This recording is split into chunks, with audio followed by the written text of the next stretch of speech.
नमस्कार, जय माता दी। मन्नू जिंदगी यूट्यूब चैनल में आप सभी का स्वागत है। गया में पिंडदान करने से प्रेत योनि से होती है मुक्ति। तर्पण और श्राद्ध करने की पुरानी परंपराएं। तो फ्रेंड्स, हम जानेंगे गया में पिंडदान करने से प्रेत योनि से मुक्ति मिलती है और श्राद्ध और तर्पण की पुरानी परंपराएं। श्राद्ध व पितृ तर्पण के लिए देश विदेश से श्रद्धालु आते हैं। गया में अपने पूर्वजों को तर्पण व श्राद्ध की परंपरा काफ़ी पुरानी है। गया में पिंडदान करने पर पूर्वजों को मोक्ष की प्राप्ति होती है। भाद्रपद पूर्णिमा से आश्विन कृष्ण पक्ष अमावस्या तक चलने वाला यह पितृपक्ष का समय पिंडदान करने के लिए उत्तम समय है। पितृपक्ष 16 दिन का होता है। भारत के कई जगह ऐसे हैं जहां पर पितृपक्ष में पिंडदान और श्राद्ध किया जाता है। इन सभी स्थानों में सबसे उत्तम स्थान गया का माना गया है। ये स्थान बिहार के पटना से 100 किलोमीटर की दूरी पर है।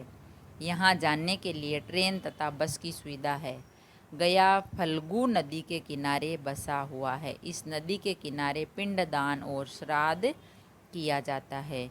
गरुड़ पुराण में कहा गया कि पृथ्वी के सभी तीर्थों में गया का स्थान सर्वोत्तम है। गया में श्राद्ध करने का महत्व।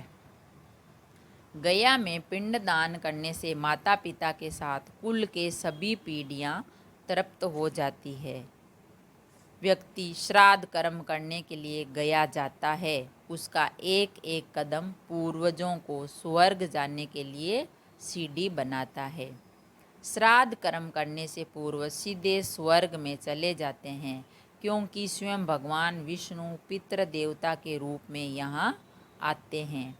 इसलिए गया को पितृ तीर्थ स्थल भी कहा जाता है। इसकी चर्चा विष्णु पुराण और वायु पुराण में भी की गई है। गया में भगवान राम ने माता सीता और लक्ष्मण के साथ राजा दशरथ का पिंडदान किया था, जिससे उनकी आत्मा को मुक्ति मिली। गया में रेत का भी पिंडदान किया जाता है।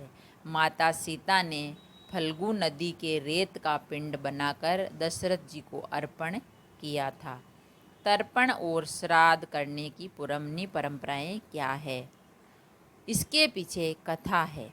जब भगवान राम इस जगह राजा दशरथ को पिंडदान करने पहुँचे, तब वह सामग्री जुटाने के लिए अपने भाई के साथ नगर चले गए। उनको सामान जुटाने में बहुत देर हो गई थी। पिंडदान का समय निकलता जा रहा था। तब माता सीता नदी के तट पर बैठी हुई थी। तभी दशरथ जी ने उनको दर्शन देकर कहा कि पिंडदान का समय निकल रहा है, इसलिए जल्दी मेरा पिंडदान करें।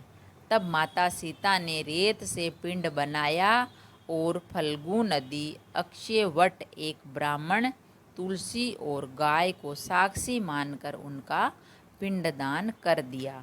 जब भगवान राम पहुँचे तब उन्होंने सारी बात बताई और अक्षय वट ने भी इसकी जानकारी राम जी को दी, लेकिन फल्गु नदी कुछ नहीं बोली।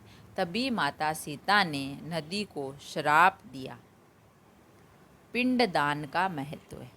अक्षय वट को वरदान दिया कि तुम हमेशा पूजनीय रहोगे और आज से पिंडदान के बाद तुम्हारी पूजा के बाद ही सफल होगी।